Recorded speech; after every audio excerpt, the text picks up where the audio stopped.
إن الحمد لله نحمده ونستعينه ونستغفره ونعوذ بالله من شرور أنفسنا ومن سيئات أعمالنا. من يهده الله فهو المهتدي ومن يضلل فلن تجد له وليا مرشدا. وأشهد أن لا إله إلا الله وحده لا شريك له وأشهد أن محمدا عبده ورسوله. اللهم صل وسلم وبارك على محمد وعلى آله وأصحابه ومن تبعهم بإحسان إلى يوم الدين. أما بعد، فيا عباد الله، أوصيكم وأوصي نفسي بتقوى الله. اتقوا الله تعالى فلقد فاز المتقون. Baada ya kumhimidi Mwenyezi Mungu Subhanahu wa Ta'ala na kumtakia rehema Mtume Muhammad sallallahu alaihi wasallam, tuko kwenye Ijumaa ya tarehe 9 ya mwezi wa 5 1447 kwa takwimu ya Hijria, sawia na 31 mwezi wa 10 2025 miladia. Kwenye silsila ya khutba zetu za Ijumaa iliyopita tulimzungumza kiongozi, tukaona kustahiki kwake kupata kivuli cha Mungu, na kivuli cha Mungu ikawa ni kusudio ya kivuli cha arshi. Si kwamba hakuna kivuli isipokuwa kivuli hiko. Tukasema namba ya kwanza Mtume alitaja kiongozi. Tukazungumza tuliyozungumza, mkaelewa kiwango mlichojaliwa kuelewa. Leo tuko kwenye wa pili atakayestahiki kivuli cha Mwenyezi Mungu. Kabla ya kumtaja, pana mambo katika dunia hii watu huja wakatafsiri kinyume na uhakika wa jambo lenyewe na kinyume na uhalisia wa jambo. Sikia vizuri sana. Lile jambo walimwengu wakalitafsiri watakavyo, na tafsiri yake halisi watu wakatukua ufahamu wa yale yanayozungumzwa mno na watu kuliko kutafuta uhakika wa lile jambo lilivyo. Ulika vizuri sana. Takupa mfano kama matatu. Mfano, kilma hiki kwa Kiarabu kinachozungumza ashabab. Hiki kilma kimekosa uhalisia na uhakika wake. Watu wakatukua kivengine kinyume na uhakika. Sikilizeni vizuri sana. Pili, kilma kilichoko katika Qur'ani cha al-irhab, uhakika na uhalisia wa kitu hiki, tamko hili lingine, na watu wakatukua maana mengine kwa ufahamu wao. Kwa sasa nitawapa ambalo halina mshtuko, kwa sababu ndiyo iliyoko kwenye bahthi ya khutba hii. Mfano, hivi sasa lao kutazungumzwa kitu kinaitwa Gen Z. Uhalisia na uhakika wa temko lilivyo litokeavo hili temko kwa watu kutokea kwa namna nyingine. Kwa hivyo ashabab itatafsiriwa kinamna nyingine, al-irhab kinamna nyingine, na Gen Z itatafsiriwa kinamna nyingine. Wa pili atakaostahiki kivuli cha Mungu ni ashabu alladhi nasha fi ibadatillah, ni barobaro ambaye amekulia katika ibada ya Mungu. Washabu alladhi ni barobaro ambaye yaltazimu bil ibadati, anajilazimisha na ibada, tena si ibada moja, ibada nyingi. Watwaati, na twaa, tena twaa nyingi. Fatrata shababi, kwa kipindi cha ubarobaro wake. Kwa hivyo pana ibara ya hadithi ya Mtume SAW tukufu inaolingania watu kughanimika kwa mambo matano kabla ya kuja yenye kuyakabili mambo matano hayo kutokamana na hali ya mabadiliko. Katika hiyo hadithi Mtume sallallahu alaihi wasallam akataja hivi: shababaka, wa barobaro wako, kabla haramika, kabla ya uzee wako. Ningeomba musikilize vizuri silsila hii ya khutba. Shababaka, ubarobaro wako, kabla haramika, kabla ya uzee wako. Kwa hivyo ubarobaro wa mtu fatratun min umrihi, ni kipindi cha umri wake. Kwa hivyo ubarobaro ni kipindi katika umri wa mtu. Imekuja hadithi ya Barzat al-Aslami. Hadithi hii inasemaje? Mtume sallallahu alaihi wasallam asema, la tazulu qadama abdin yawm al-qiyama, haitataharaki miguu ya mja siku ya kiyama. Mja hataiharakisha miguu yake ile kwa kutembea, hatta yusala an umrihi, mpaka aulizwe umri wake, fima afnahu, umri wake au ameumaliza kivipi. Na umri wa mwanadamu huja ukaanza ukapita kwenye kipindi cha ubarobaro.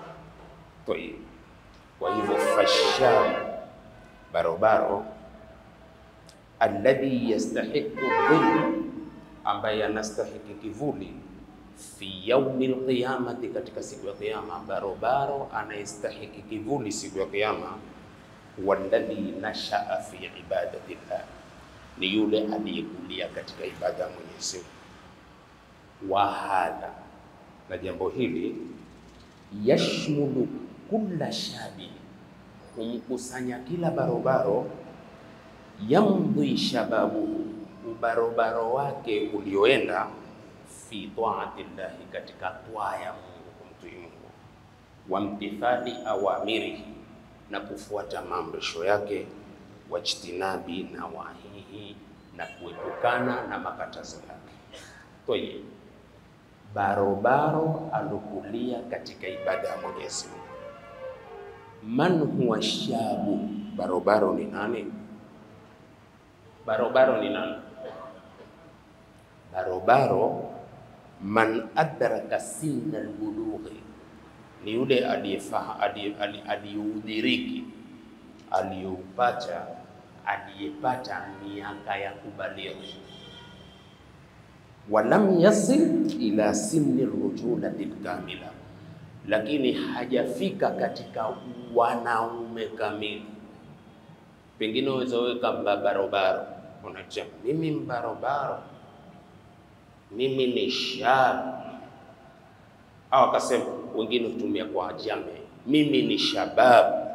Yeye amekusudia mimi ni barobaro, lakini leo utamueleza barobaro nani na umeubeba barobaro, hawezi kukwambia barobaro nani.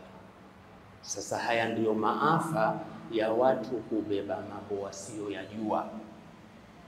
Wengi kubeba mambo wasioyajua.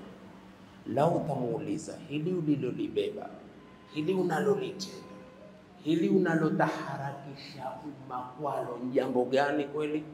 Hawezi kukupa mustalahun jami'u maana, mustalah iliyokusanya maana ajambo alilolibeba. Ndipo Mwenyezi Mungu akaupiga mfano. Mungu hapigi mfano ovyo ovyo.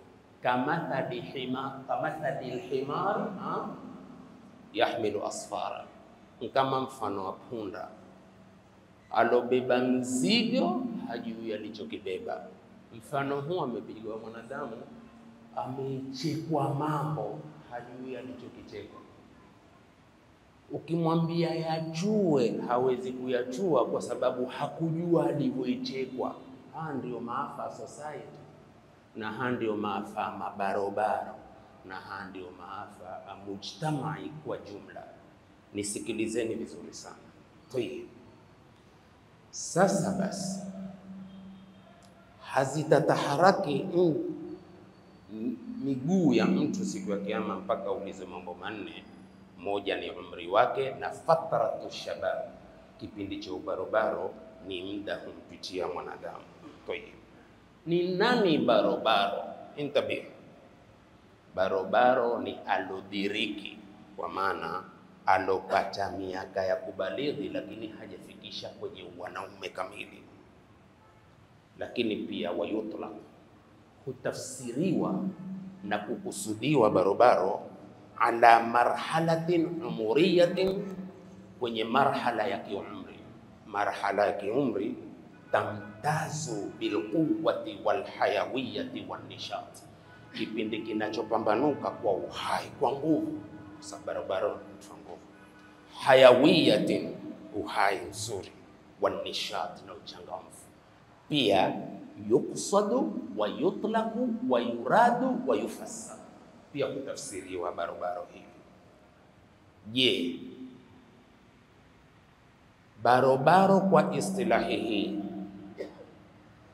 katika Qur'ani liko ishara ya mwito ya kuitwa mabarobaro, hata kama hakikuja kilma kihalisi kinachotafsiri ubarobaro tunavyofahamu, lakini hakuna chenye tawasulun wa tawafukun wa taradufun, maafikiano ya maana liko. Kwa kuulizia swala gani? Man humul fityatu, fitya kina nani kwa mujibu wa Qur'an? Kwa ughalibu kwingi, alfityatu fil ghalibi ahlul kahfi. Ukimwambia mtu fitya watu gani, atakwambia ni ashabul kahfi. Kwa nini? Kwa kuwa katika Qur'ani kuwa kuna innahum fityatun amanu birabbihim, atakusudia hivyo. Lakini angalia mustalah, wa hum majmu'atun minash shabab. Shuf, ni mkusanyiko, mjumuiya mabarobaro. Sasa kwa hivyo tutatukua alfityatul madhkura, hadhihi alkalima allati dhukirat fi alquran alkarim fi surati alkahfi, almaqsudu bilfitya humush shababu, ni mabarobaro.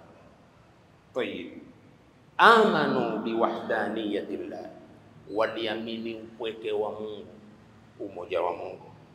Warafadhu ibadatal asnam, wakakataa kuabudu masanamu. Masanamu kwa maana yake ashamil, maana yaliyoenea, kila linaloingia kwenye maana masanamu. Min ittihadi almaliki dhalim, kutokamana na dhuluma ya mfalme dhalimu. Wa'tazalu fil kahfi, wakagura wakajiepusha kwenda kuingia katika pango. Sikiliza vizuri Uislamu, ala, hiyo ndio maana alfitya, hiyo maana alfitya. Kwa hivyo alfitya tunaweza kusema ni vijana walomwamini Mungu, tunaweza kusema ni mabarobaro walomwamini Mwenyezi Mungu. Tayeb, suala lingine, hal yadkhulu mustalahul fitya. Sasa hapo ndio sikiliza vizuri zaidi. Hal yadkhulu mustalahul fitya dhimna maana jenzi. Nimetoka katika vitabu, huingia mustalahu afitya, kusema innahum fitya, hii alfityatu kwa kuwa huingia kwa maana mabarobaro. Je, hal yadkhulu mustalahu alfityati dhimna maana Gen Z? Hapa katika Gen Z, Gen Z laingia temko la fitya kwa maana hayo? Nikulike vizuri, uelewe vizuri, alotokana ufahamu sio, nisaidie katika kumweleza ili kidogo tupunguze fitna katika mujtama yetu. Sikiliza vizuri. Jibu la ulama wetu wakajibu, naam, ndio. Ndio nini? Yadkhulu mustalahu alfitya, mustalahu ya alfitya utakuwa maana ya Gen Z.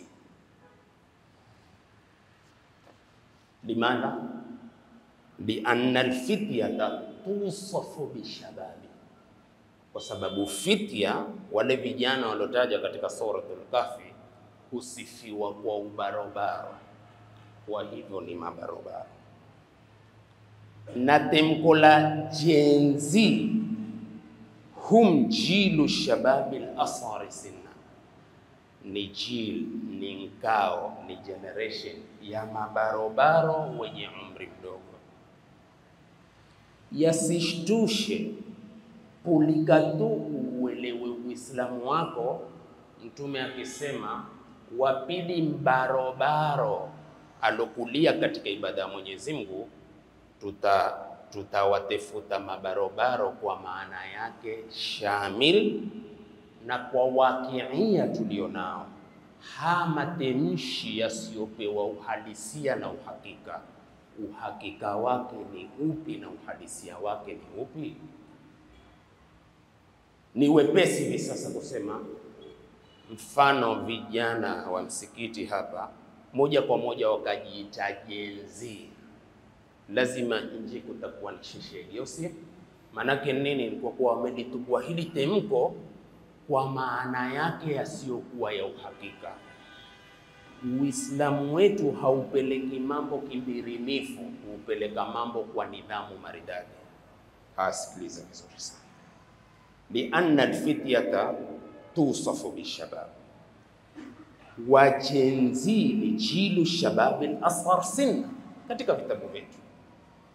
Tayib, hali hadhihi al-kalima, ye kilma hiki, kilma gani? Alfityatu allati dhukirat fi surati al-Kahf. Kilma hiki je, kinachotawasulun ma'a kalimati Gen Z? So, kilma hiki cha fitya kinachomuungano na kilma hiki cha Gen Z, kinachomuungamano. Sikiliza vizuri sana. Naam, hata sikujibisha mimi, akasema naam. Nikawanukuu almutarajimun. Mutarajimun ni wenye kututafsiria vilma, hata kilma akakipa tawasul.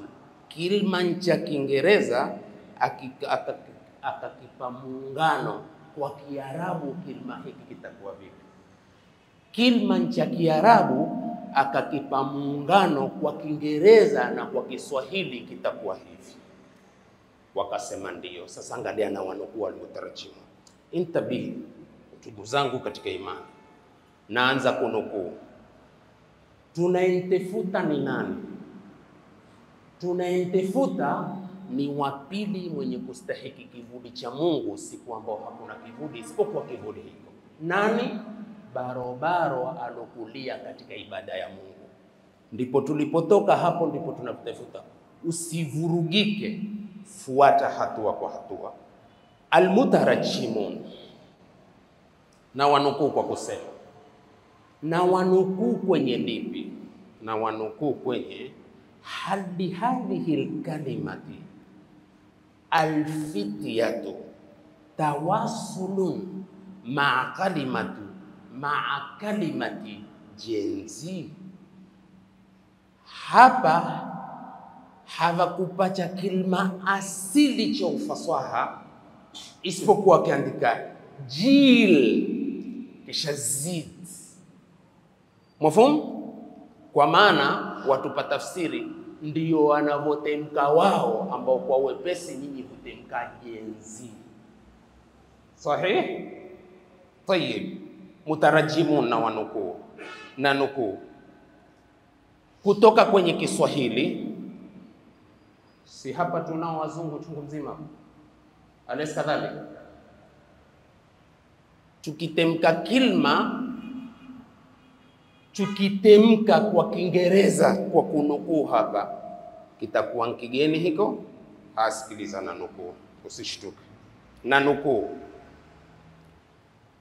Mutarajimun anasema in Swahili Gen Z is translated as kizazi cha Gen Z au vijana wa kizazi kipya katika kitabu. Kwa hivyo itakuwa ni young peoples of the new generation. Alaysa kadhalika? Au nibadilishe lugha? Tuendelee. Nataka mufahamu tu kwa sababu wazungu ni wengi. Kwa hivyo hivi tulivyofanya tarjama laibukana halina tawasul alfityatu Gen Z ashabab, halina muungano wa kimaana, linalo muungano wa kimaana. Lakini sasa huja watu wakaelewa sivyo kwa kule kujitokeza kwenu kwa kukosa maelezo wa uhakika na uhalisia la ulilolishika. Kama ulisema ashabab, maana yake ni hivi, haliingii kwa dhaifu wa ufahamu kusema ashababu lina maana ya uharamia. Umeona lilivyokosa maana? Al-irhab maana yake ya uhalisia kwa mujibu wa fikihi ya Qur'ani ni hii, kwa sababu temko hili tulitafsiriwa na Mtume Muhammad aliyekubalika na Mungu kumwambia Mtume watafsirie ya watatizao katika Qur'ani hii. Mtume akatafsiri hivi, Mtume atatafsiri al-irhab kwa maana ni ugaidi, ujambazi, wizi, uwaji? No. Insharti kama maduati tueleze uhakika ulivyo wa mambo, na lazima nyinyi mwenye kuyachukua haya mwatukue kwa ufahamu sahihi, ili tusifahamike kimakosa. Maana hawa kwa maana waweza kupata daraja kubwa kwa walivyo na watakaoyafanya kuliko sisi tunavyowatafsiri kinyume na mpango ulivyo. Tuko pamoja? Twende. Sasa ikiwa ni kwa maana hayo, mal miqyasul haqiqi li umri al-insan. Hapo tuko kwenye twantefuta barobaro wa pili mwenye kustahiki kivuli cha Mwenyezi Mungu. Intabi, mal miqyasul haqiqi li umri al-insan, kipimo cha uhakika cha umri wa mwanadamu kipi? Kipimo cha uhakika. Stami.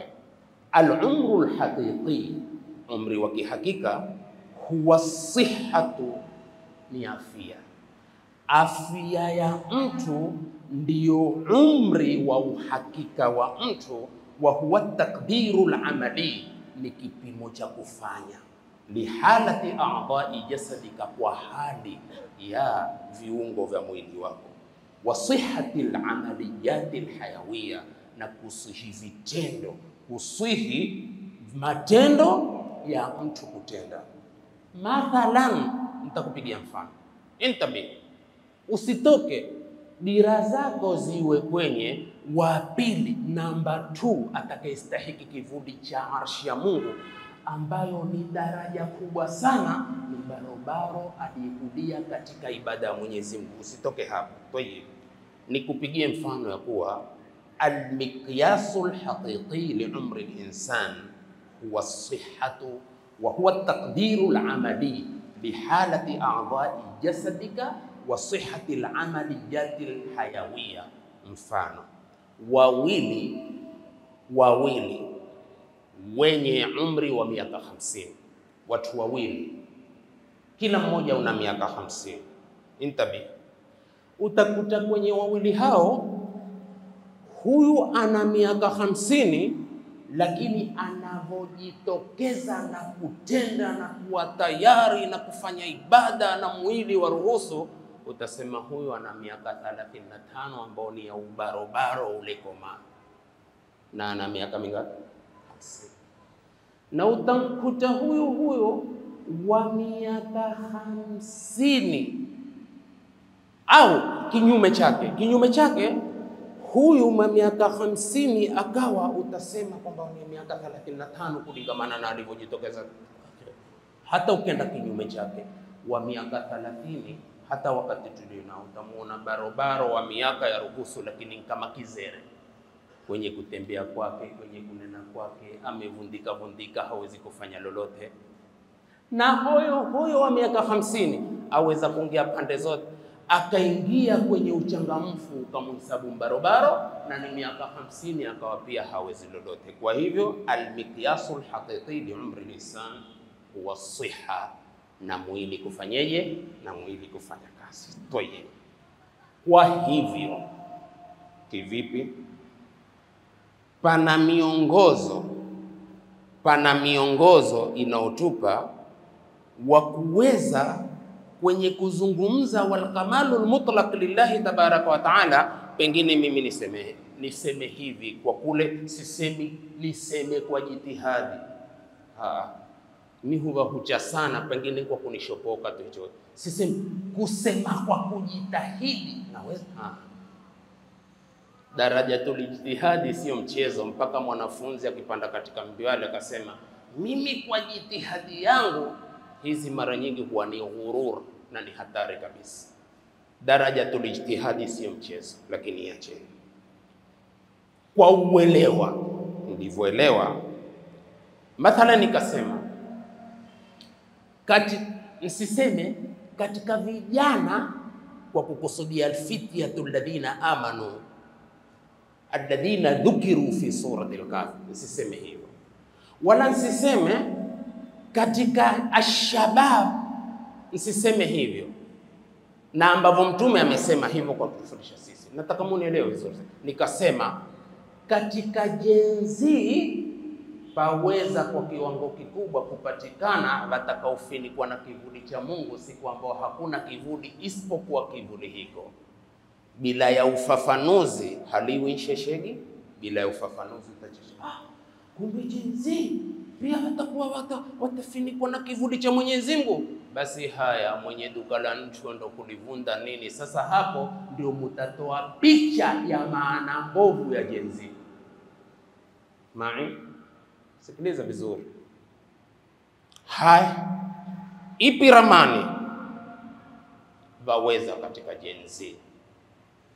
Na nimikiata hiko kilma kusema waweza katika vijana, ili hili mulielewe kwa maana yake kwa Uislamu wenu ulivyozungumza. Kuna mambo mengine katika Uislamu hamu ya bainishi, kuivurumiza tu kwenye mambo, ukaleta mafhumu khati, ufahamu ambao ni makosa.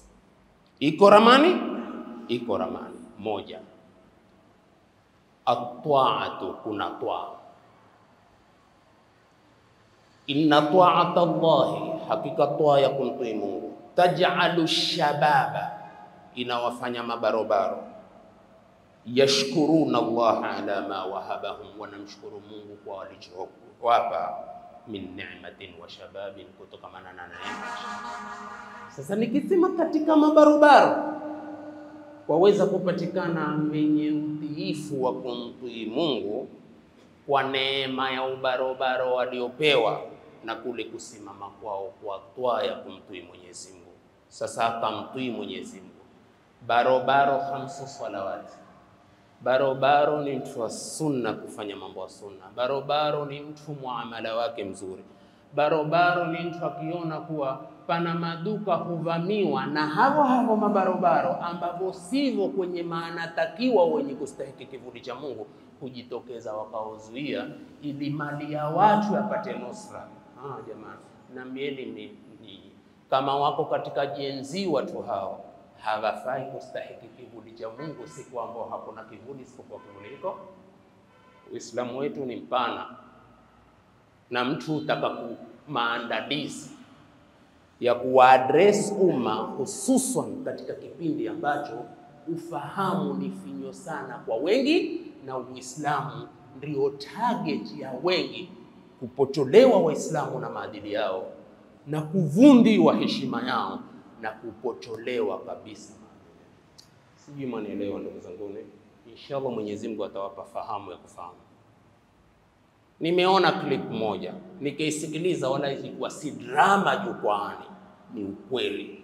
Mwanamke mmoja akisema kana kuwatahadharisha wale watu wa ibada, wakasema Waislamu wakiwapa chakula msile, Waislamu wakipika chakula katika siku ya taazia na matanga yao musile. Kwa nini?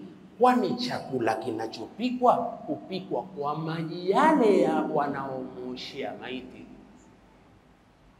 Munaha, lakini leo hii Jumaa Bahir basema yawezekana katika jenzi kupatikana watakao kupata kivuli cha Mwenyezi Mungu, liwe ishu, faliyakun ishu, iwe ni ishu.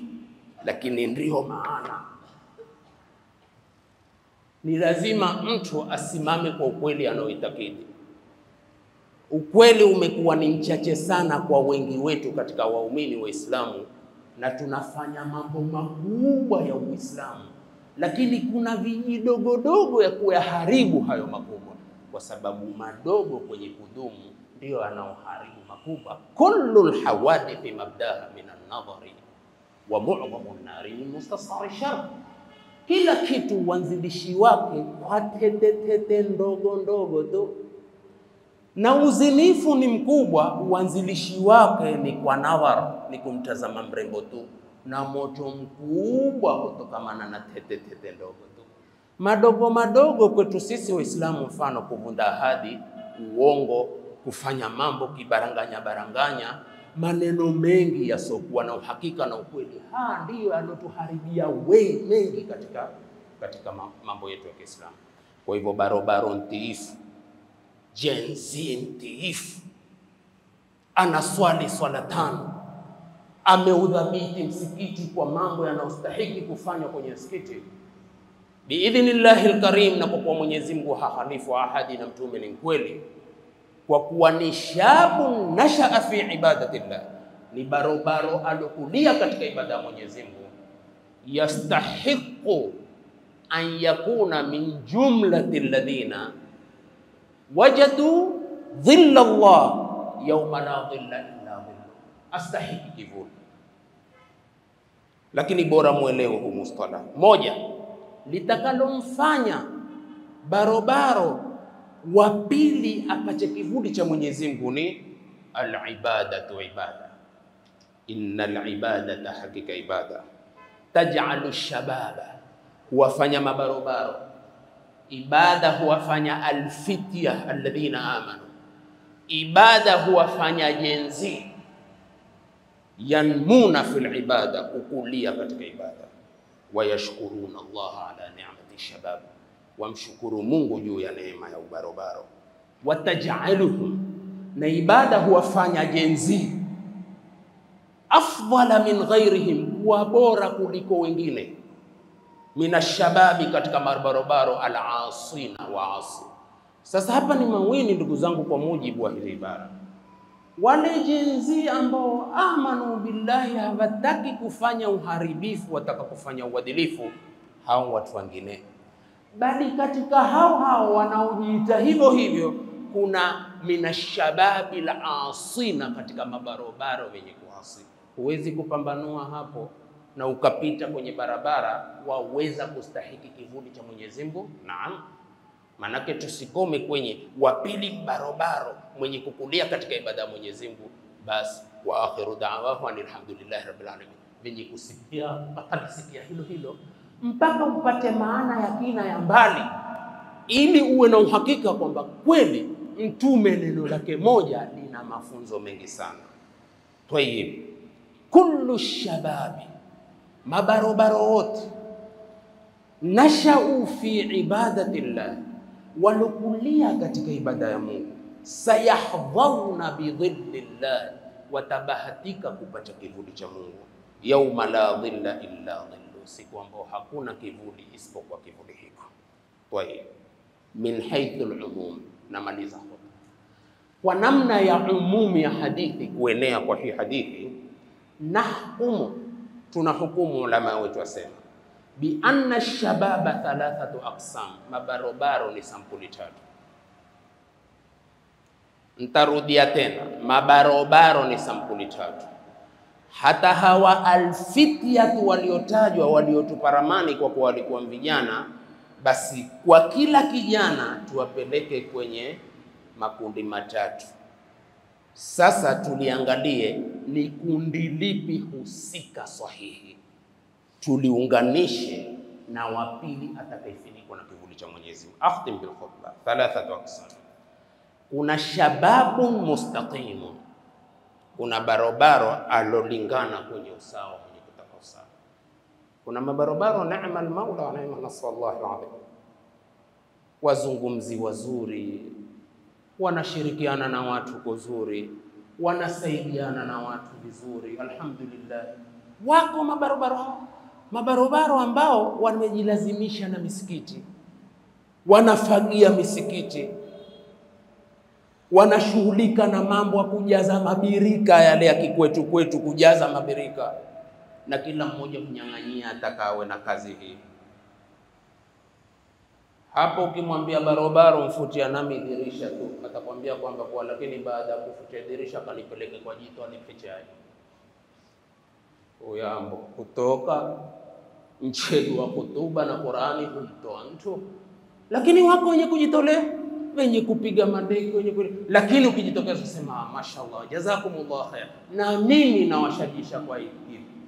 Mfano ninavyosema tena nieleweni sana, wenye akili finyo za kutoelewa mambo, hususa kunielewa, ya kuwa usilazimishe kufucha dirisha kazi yako, lakini hakuna ubaya, mashallah jazakallah khair. Lakini ulimwengu huwa watu namna wanavyotaka farasi, ukimvusa mtu barabara hiyo shangasta kentoke nendeni kwa wakati mwingi. Mtu enda kukuonyesha nyumba tu, muungwana huenda kukutafutia nyumba, kwambia nishaipata nyumba, si wataka kukodisha hii, achile kukupeka ni hii le, angalia chochote. Sasa hiyo mkazi, kwani ulikuwa kiwete wewe? Ulipokwenda kunionyesha ile nyumba nitakao kuguria ulikuwa kiwete? Na pengine nyumba bwana ndomo ni hii hapa, wasemaje? Hakuna neno, hii ni nzuri, lete 400 hapo. Hiyo ni kazi umefanya. Huu ndio uvivu wa wengi wa Islamu ulioturudisha nyuma katika kuendelea. Wanaume wanaendelea kwa kumiliki mashamba, kwa kumiliki majumba, kwa kujenga mijumba mikubwa mikubwa, wamekaa raha mustarehe, wanasomesha watoto wao watakapo. Sisi tukatilie kelele nyingi tu kama makurabu. Kazi kubwa itakao wewe ni ukivuka barabara atakapomwonyesha mtu kijumba cha room 2 umwambie lete ujira wangu. Hiyo kazi. Tubadilisheni mawazo ili tuwe watu kama watu walivyo. Na hata hivi sasa wataka kivuli cha Mwenyezi Mungu, kivuli cha chandarua iko chakulia biriani, au mwavuli wa kufunika mvua, au kufunika, ni kivuli cha arshi ya Mungu. Kivuli cha arshi ya Mungu sio mchezo. Ukipata jambo kubwa, shati ufanye makubwa kweli kweli, na upasishwe Mwenyezi Mungu akutie kwenye kivuli cha arshi yake. Hebu tumalizeni. Kuna shababu mustaqim, ho naweza kusema ho ni jenzi mzuri. Kuna shababu munharif, kuna shababa alopochoka, hapo pia majenzi wao walopochoka. Kuna shababu mutahayyirun baina, kuna mabarobaro ambao wametatizwa, wamedanganywa, wamefanyiwa vidanganyo, wakawa ni mutahayyir. Huku tamuona asikose na kule tamuona abache. Hawa wamedanganywa. Sampuli ngapi hawa mabarobaro? 3. Sasa akipenda Mwenyezi Mungu na waahidi Ijumaa inayokuja, shababu mustaqimu ni nani awe atastahiki kweli kivuli cha Mwenyezi Mungu? Shababu munharif alopotoka nani? Na shababu huku niko sikosekote ni nani, kwa mujibu wa vitabu vyetu na maneno ya ulama? Wafaqa Allahu shabab almuslimin, mshairi asema Mungu awape taufiki mabarobaro wa Kiislamu, litariqi alkhairi wadhikri almubin, kwa barabara ya khairi na utajo ulowazi. Faaadu fi buyuti llahi ma, wakaregesha katika majumba ya Mungu. Mabarobaro watakawaregeshe katika majumba ya Mwenyezi Mungu, kama ni jenzi wale ambao wana istikama katika dini, watakawaregeshe katika majumba ya Mwenyezi Mungu. Waregeshe kitu gani? Makana ma'hudan bi'ahdi tabi'in, yalokuwa katika zama za matabi'in. Tabi'ina waliowafuata maswahaba, waliofuata Mtume sallallahu alayhi wasallam. Salafun kana lana, kana ma'hudan bi'ahdi tabi'in, wale ambao walikuwa katika zama za tabi'in, tena ni salafun. Hao ni salaf wema waliotutangulia. Lana musta'siman bikitabillah, kwetu sisi walikuwa wameshikana na kitabu cha Mwenyezi Mungu. Fi dunia wa din, katika dunia na dini. Lidhalika, toka na hili nafikiri ndilo litakalo toke nalo. Kuna katika jenzi kwa uwezo wa Mwenyezi Mungu, japokuwa si wote, wako watakaoshika daraja namba 2. Shabun barobaro nashau fi ibadati llahi, alokulia katika ibada ya Mwenyezi Mungu. Sasa ni pale nilipoambia tumwangalie shababun mustaqim, shababun munharif, shababun mutahayyir, ikiwa ni ahadi nimewapa kwa khutba 3 mfululizo hizi ambazo tutazitoa kwenye msikiti wetu huu. Mwenyezi Mungu atujalie min alladhina yastami'una alqawla fayattabi'una ahsana. Aqulu qawli hadha wa astaghfirullah alazim li wa lakum wa lisairil muslimin wal muslimat fastaghfiruhu faya fawza al mustaghfirin wa ya najat at-taibin. Astaghfirullah. Hii ni An-Nisaa TV.